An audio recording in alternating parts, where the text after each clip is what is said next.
A disciplinary complaint filed against Todd Rokita, girls' mental health at a perilous low, plus resigning legislators and more.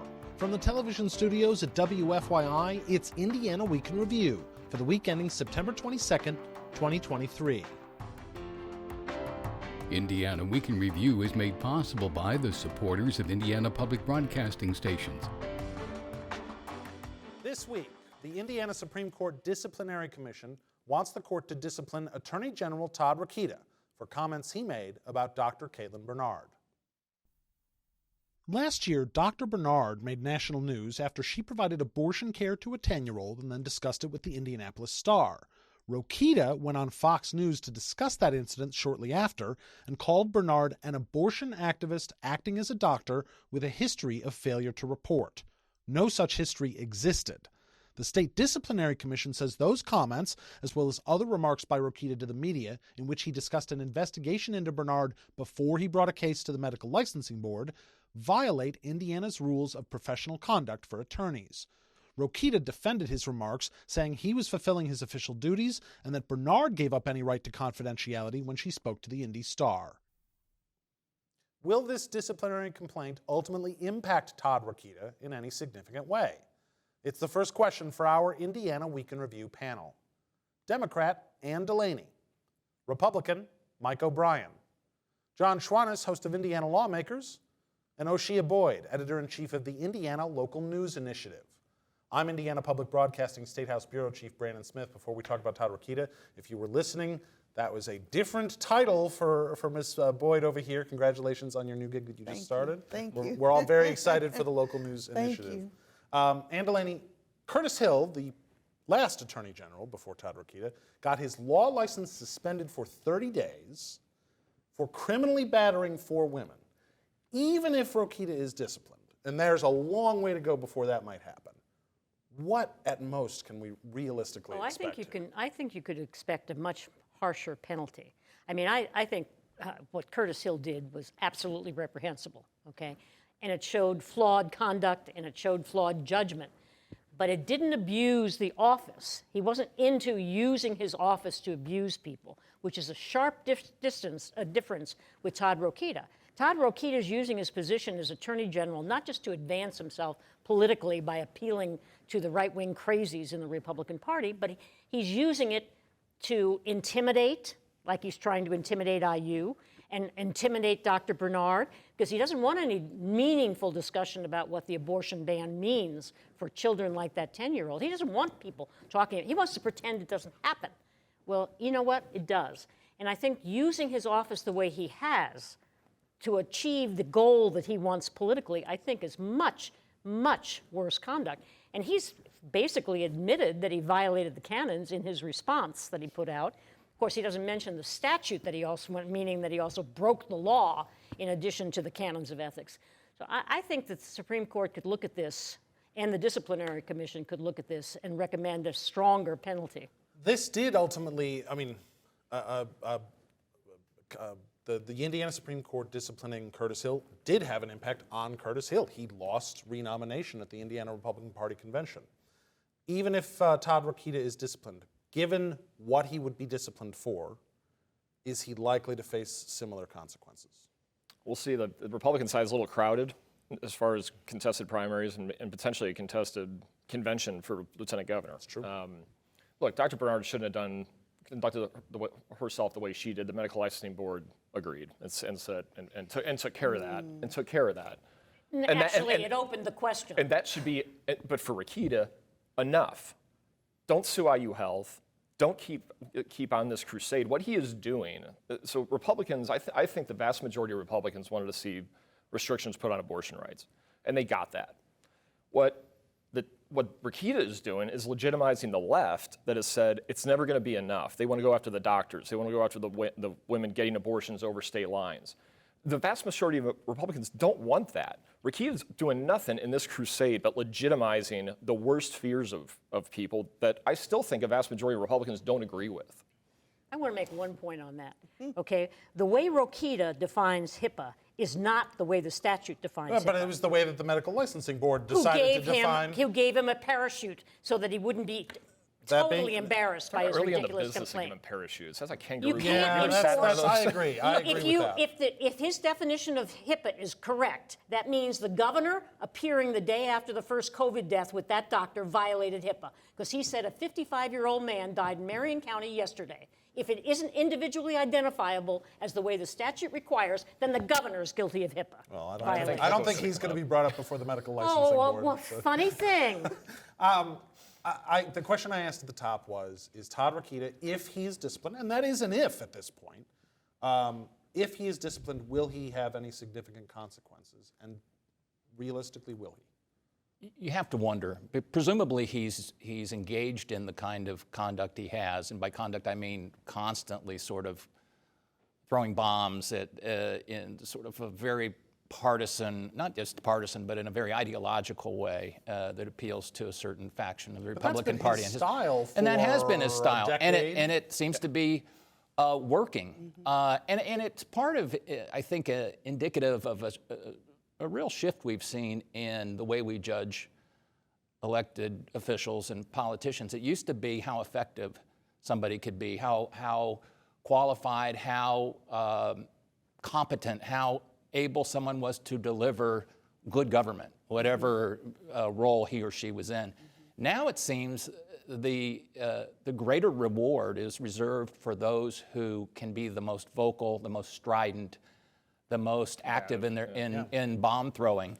Well, Whether or not, a lot of the battles he has waged, they're losing battles, and they end up costing state taxpayers dollars, because look at this one now at $550 an hour. I think the most recent, I saw a WRTV story, I think just yesterday or today, that it was something like near $200,000 so far. And that he's billed out. And the Indiana Citizen Foundation has also reported that those same $550 an hour lawyers somehow managed to contribute to Rokita's campaign. I would just also point out that for anybody assessing this, if you know the way that the makeup and the function of the Supreme Court Disciplinary Commission, you understand this is not just some outfit that goes and sort of says, hey, on a lark, we're going to do that. This is a very by the book. I mean, if you look at the makeup of the group. It's a high bar. It's a very high bar. These are very competent, very well-regarded attorneys. I've known several of them for decades, and these are the real deal. Yeah. I asked, will Todd Rokita be impacted by this in any significant way? We've been kind of talking about would he be impacted negatively. If he is disciplined, doesn't he get to go and parade that I'm fighting for the unborn and they're attacking me for it? Arguably, will this help him more than anything else? For his base, yes, definitely for his base. I mean, it sounds like for him, and I think this is a calculated move on his part. He recognizes that. He's looking like he's standing up on the right side. I'm on the right side of history. I'm for the righteous. So those who believe what he believes, this is a good thing. Yeah. This is definitely a good thing. But not for a majority of Hoosiers. Well, I think a majority of Hoosiers probably re-elect him next year. I think if you asked a majority of Hoosiers, they would say we should restore the abortion law the way it was before the Republicans But you've got to assume that a majority of Hoosiers can connect all these dots. Yeah. That's where money comes in. Exactly. Time now, and Democrats have been short of that for a while. So we're going to win. Maybe Time now. Maybe not for Attorney General this time. Time now for viewer feedback. Each week we post an unscientific online poll question. And this week's question is, should Todd Rokita be disciplined by the Indiana Supreme Court? A, yes, or B, no. Last week's question was, does President Biden deserve to be impeached? 13% of you say yes, 87% say no. If you'd like to take part in the poll, go to WFYI.org/IWIR and look for the poll.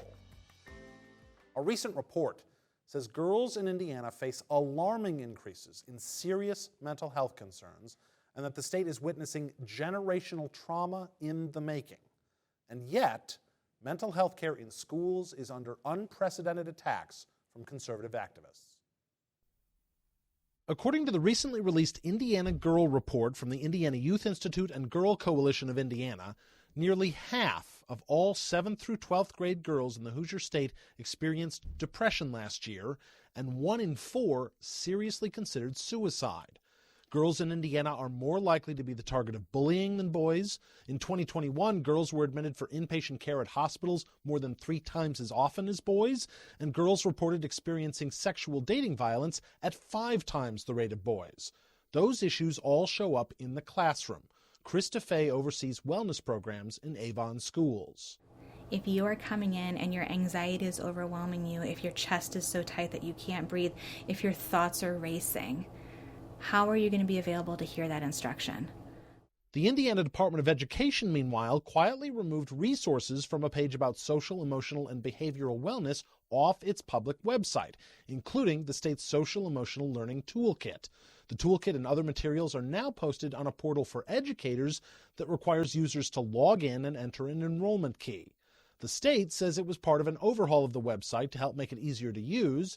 Advocates say it's a response to right-wing attacks. Mike O'Brien, how do we confront the fact that mental health is more at risk than ever among young people? And, of course, the pandemic making that exponentially worse, particularly for girls. But it's also under attack more than it seems ever before. Well, one, I believe all of that. I believe all of that data. And I've got a 14-year-old who just started high school, daughter, and a 10-year-old coming behind her. So it's very top of mind in our house, thinking about paying attention to them. What's happening? Yeah. Are they okay? That said, I don't totally agree with the premise of this, that it's under attack in Indiana. Not that it's not under attack, I guess, but that's effective, that is working. If you look at the track record from the last legislative session, literally, Senate Bill 1, the top priority of Republicans, was entirely focused on putting hundreds and hundreds of millions of dollars into mental health. We passed a public health law that Governor Holcomb led. I got a call from Politico after that passed. They go, "How did you do that?" Every other red state we're looking at is banning, like doing a statutory ban on masks and defunding local health departments, and you're doing the opposite. How does that happen? So I don't agree that the premise of this is in Indiana, this is under attack. The DOE thing, moving that to the portal, that's where teachers go find resources. If my daughter's got a problem, she's not going to find the social emotional toolkit off of in.gov. She's going to. If you put it on Instagram, she might find it. But I agree with the problem, but I think Indiana has made major steps forward to try to address it. I will say, we saw mental health care in schools. We saw bill after bill for years really struggle to do anything meaningful if they get passed at all. I can think about Mike Kreider, who authored Senate Bill 1 this session, who had been working on these sorts of issues for a long time and had been stymied, it seemed like, over and over again. It did feel like that was different this year. Is perhaps that a reflection of the problem has gotten so serious that more and more people are having trouble, not having trouble, but can't ignore it? Or realize that it's there. Yeah. And that's true. The transition for girls from grade school to high school is traumatic at best. And with social media out there, you can be bullied by people you never even laid eyes on. So the problem is pronounced, and I hope we've recognized that it is a serious health issue, not just mental health, but health issue. And I really applaud Jim Irsay for the series of ads that they've had on the football adjacencies, talking about the fact that mental health is an issue and that people need to seek help. I think the more we destigmatize that condition, the more we'll be able to treat it effectively outside of ideology. I want to point out, we have, for those who are watching, the National Crisis Hotline on the screen. You can call, text, or visit 988indiana.org, and you can call, again, 988, which is a relatively new, it's been around for about a year in Indiana, this incredibly valuable resource. I just did a story, I think last week, about, Indiana is leading the nation in the percentage of calls to 988 that are from Indiana that get answered in Indiana. And that's important for connecting people to the right resources as quickly as possible. Those calls, on average, are picked up within 10 seconds. That's great. It's a fantastic resource. If you or anyone you know needs help, 988 is the place to go. I want to ask about, she just talked about stigma, and the Indianapolis Colts are leading the NFL, the players and organization, in advocating for mental health care. Stigma still remains a problem. There's been a lot of progress in that area, but especially for young people. Have we started to reach a point that more and more people are finally recognizing the importance of, it's not weakness, that it is like any other, if you break your leg, you go to the doctor. Right. Do you feel a shift in that right now? I definitely feel a shift, and I think we've had this shift happening pretty much since the pandemic, since 2020. But I feel, as though we take a step forward, 2 steps back. We talk about protecting children. We talk about all these things we want to do so that we're not harming children. And then we do things. We have adults bullying children at the State House. So it's like we make efforts to improve, and then we do other things that take us back. So I would like to see like a for real concerted effort to really focus on children in a real way that really impacts children, what they need, not what adults think that children need, but actually have some children say what they need. Where can we help improve your lives? We need to talk to kids, and I don't feel like we talk to kids. We talk to adults what we think kids need. She brings up something, John. I don't think there are a lot of silver linings from the COVID-19 pandemic, unfortunately. The public health bill in Indiana is probably one of them, quite frankly. This recognition of the importance of local public health initiatives. Is a greater recognition of mental health as a problem that needs to be confronted and not weakness that has to be hidden or ignored, is that a silver lining of the pandemic? Well, it's an inevitable result of the pandemic. I think if there's a family that has not been touched by some aspect of a mental health problem, that person is probably delusional or somehow detached from reality, or they've ignored it. Or they're the luckiest family in America. Or they're the luckiest family. So it is an equal opportunity disease, affliction. And I don't think, to get a little bit more nuanced on this political division which you talked about in the open, it's not that there's a caucus that says, I'm supportive of depression, anxiety, and schizophrenia. And most people would say, I want to see treatment.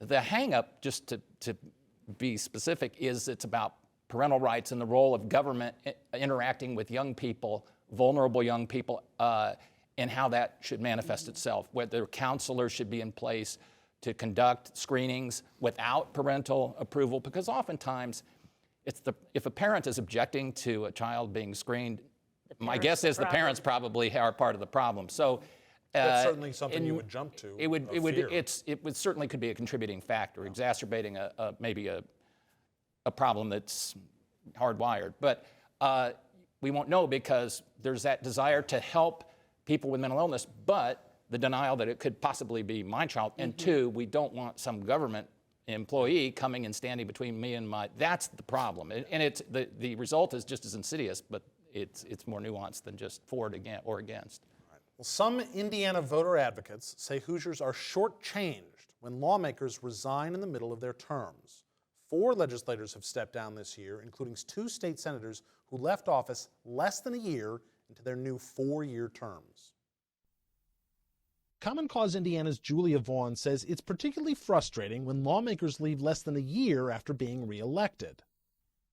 These are not folks who are new to the legislature, who weren't familiar with the demands that the office has. These were experienced legislators. So I really wish they had thought longer and better and more into the future. Under state law, lawmakers who leave their seats early are replaced by private partisan caucuses.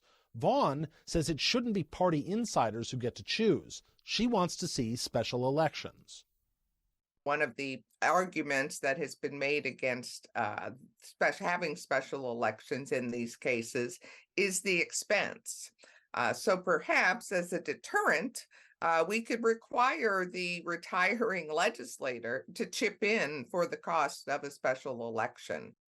Vaughn acknowledges that's extremely unlikely, but says lawmakers should find a way for voters to have more of a say in replacing legislators who step down. Before we discuss this topic, I want to talk about something that happened this week that we are not talking about in this topic, which is, unfortunately, the Indiana Senate lost a member this week. Senator Jack Sandlin passed away suddenly. Our thoughts and prayers are with his family and his friends and his caucus, certainly. That is, of course, not what Julia Vaughn is talking about with this, somewhat tongue-in-cheek idea of charging lawmakers if they resign early. As she noted, there are exceptions and should be exceptions. There are people who step away for illness, for caretaking purposes. For death. And sadly, it's been a little while, I guess in good news, but this is awful news this week. We're not talking, obviously, about that sort of situation. But when we talk about lawmakers leaving the General Assembly early of their own volition, is there a better way forward for Indiana, John? Well, there are, in terms of the replacement process, certainly there are lots of methods. And if you look at what states around the country do, if you had any majority, there's not even a majority, but 50 states, or 25 do basically a special election. So that's the most common. 9, I think, have gubernatorial appointments.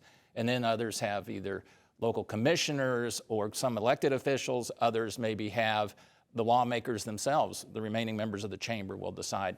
Only 4 states, including Indiana, have the way we do, where political parties come together, representatives, and I think it's Illinois, North Dakota, Indiana. Well, that might be the way to change. If we just tell them this is the way Illinois does it, that might be enough how of that goes down a. at the They State can House. change it. They can change That'll it. be it. That's I mean, we're in a distinct minority. So does that mean we're one of the 4 smart states, or are there 25 other states that are smarter? I don't know. I think the cost can't be ignored here, which is elections in general are costly. There wouldn't also be that many of them. I mean, but enough that, I mean, we don't have 1 or 2 a year who leave the General Assembly.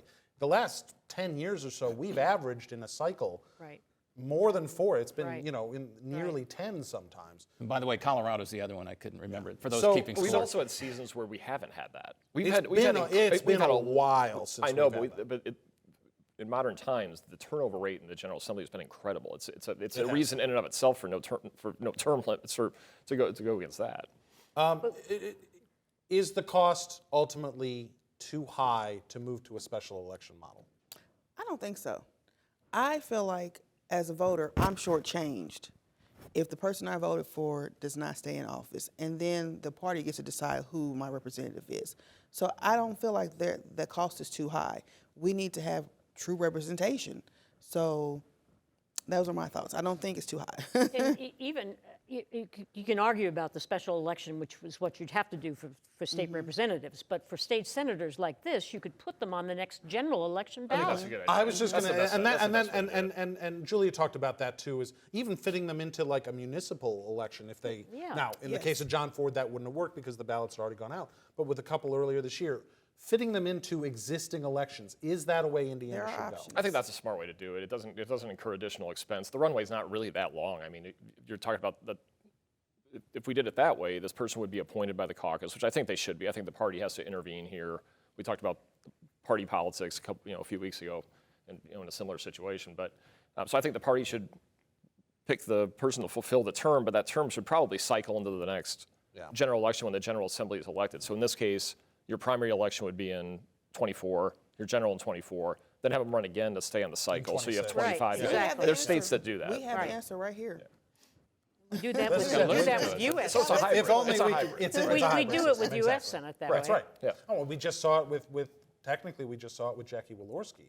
Technically, there was a special election to fill out the very small remainder of her term, and then at the same time, an election There's ways to to fill. layer it into the process Exactly. without adding another layer, adding another part of it. U.S. Senator Mike Braun, who's also a Republican candidate for governor, announced this week he's endorsing Donald Trump for president. In a statement, Braun called the former president a businessman and outsider and praised him for appointing Supreme Court justices who overturned abortion rights, something Trump has danced around openly celebrating in recent months. Trump is leading the Republican primary field for president by a wide margin, according to polling. He won Indiana's general election by 19 points in 2016 and about 16 points in 2020. Braun's Senate colleague, Todd Young, has been open about his opposition to Trump's candidacy this cycle, arguing that other candidates give Republicans up and down the ballot a better chance of succeeding. Oshia Boyd, this feels weird to ask about the endorsement of a former president and the leader at this point of the primary nomination process.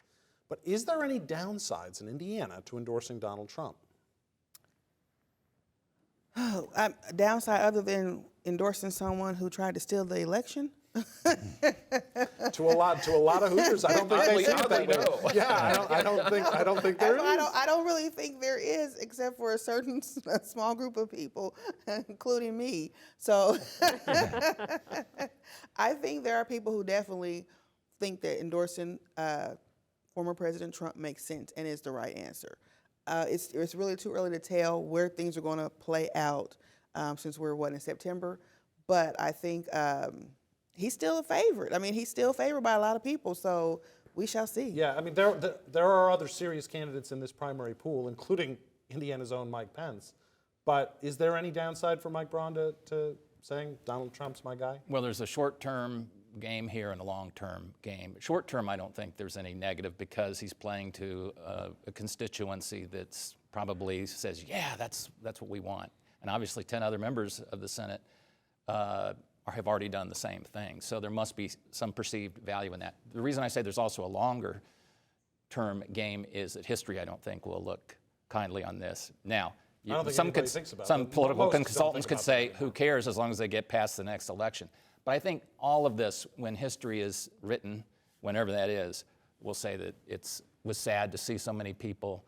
And I know nobody's been convicted yet. Nobody's been convicted yet, so let's not convict them here. But when there is doubt. That's Indiana Week in Review for this week. Our panel is Democrat Ann Delaney, Republican Mike O'Brien, John Schwannis of Indiana Lawmakers, and Oshia Boyd of the Indiana Local News Initiative. You can find Indiana Week in Review's podcast and episodes at wfyi.org/IWIR or on the PBS app. I'm Brandon Smith of Indiana Public Broadcasting. Join us next time because a lot can happen in an Indiana week.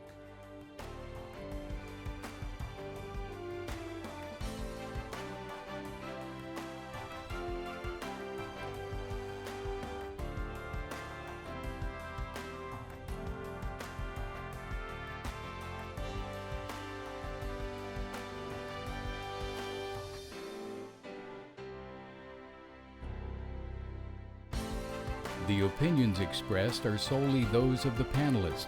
Indiana Week in Review is a WFYI production in association with Indiana's public broadcasting stations.